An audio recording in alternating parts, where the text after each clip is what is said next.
जीवो मत हवा हवा में।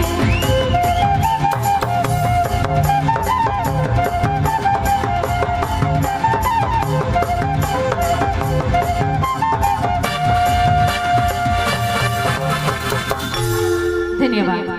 ये गाना के बाद चिंता और रुपेश भाई कहाँ भी आने है जी।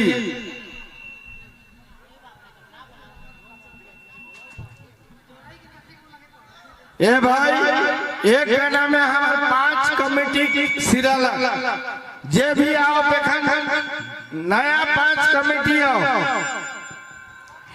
हर गाना में रोतू एक्स्ट्रा रही लेकिन 5 छोड़ा छोड़ के एक्स्ट्रा छोड़ने आओ और कमेटी छोड़ के बाहर नहीं आओ।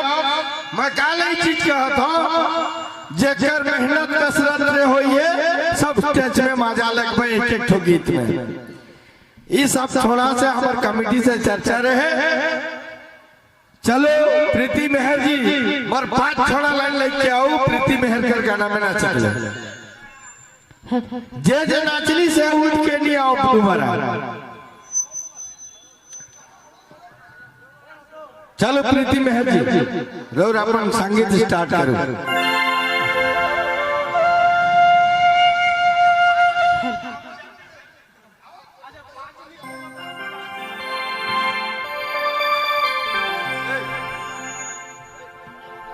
मोर जवानी झलका तेरा जीवो मैं हवा हवा ए राजा रे जीवो मैं हवा हवा।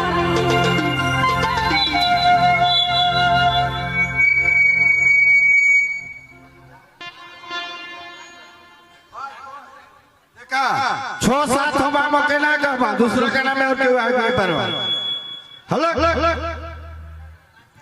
5 स्टेज बगरा भीड़ नहीं होनी चाहिए। चलो